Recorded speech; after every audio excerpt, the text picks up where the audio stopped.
from Israel. So I decided I'm going to give the box office predictions a go, and it might be a little rough this week. I'm recording it super early right now. I don't have all the data I normally do, but I'm going to give it my best shot. Before we get there, though, let's recap what happened last weekend. Pacific Rim took the top spot with $28.1 million. Black Panther came in at number 2 with $17.1 million. I Can Only Imagine took number 3 with a very impressive $13.6 million. Then it was Sherlock Gnomes at number 4 with $10.6 million. And finally, Tomb Raider closed out the top 5 with $10.1 million.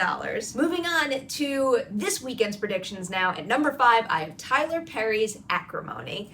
Honestly, with this one, it is not on my radar, but clearly his movies do very well, so I know this is going to make a dent in the box office this week. Now the question is, how much?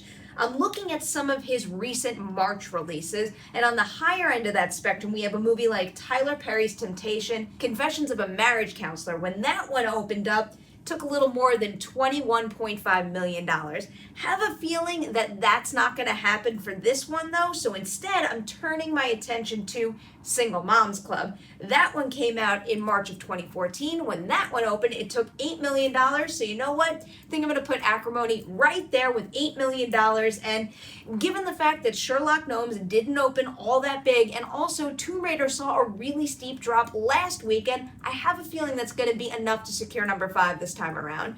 Moving on to my number 4, I have I Can Only Imagine. So I missed the mark with this one yet again last weekend, but I think I'm going to get it this time. So with I Can Only Imagine, it does seem like it's keeping in line with the movie War Rooms per theater average. So I'm running with that.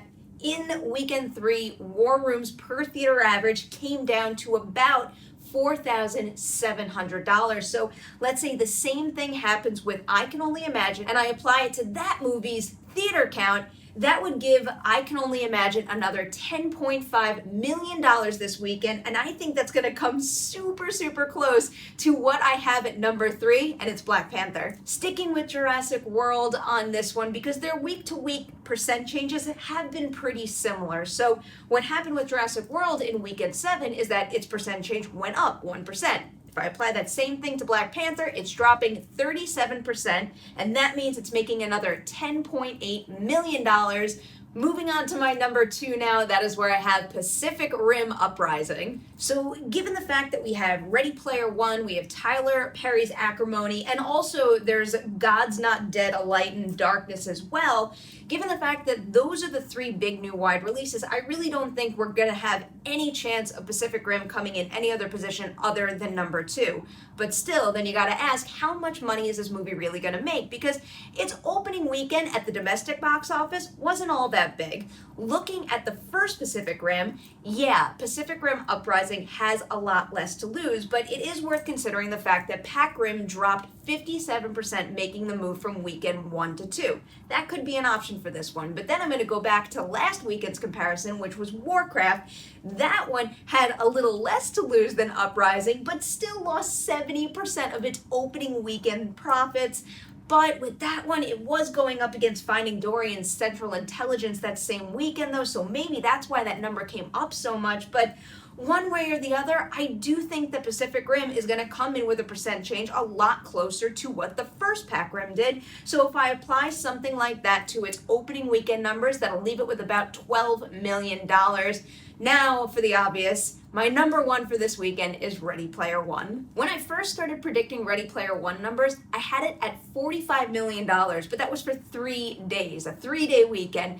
Tracking reports have hit the web now, and they're saying that it's going to make something along the lines of $42 million for 4 days, so I know I have to adjust my numbers. And first, I took a look at A Wrinkle in Time. It's another book-to-film adaptation, very different subject matter, but still, that movie opened with what I think Ready Player One might open with, maybe a little more for Ready Player One. Let's put it at $35 million, and that's also right in line with the new Jumanji movie. And while I know that Ready Player One probably won't go on to make as much as Jumanji did over time, which is an incredible amount of money, I do hope the movie has long legs because I really do believe it deserves it.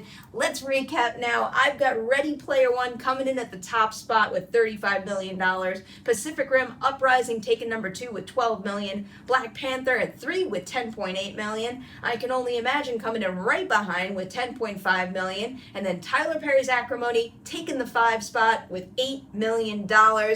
There you guys go. Those are my predictions all the way from Israel. Hit that comment section below. Share some of your thoughts there. And now to close this out with a Patreon shout out to the one and only Mama Nems. Mom, thanks for continuing to support my Patreon campaign and everything I do. It means the world to me. I love you so much and I can't wait to see you soon.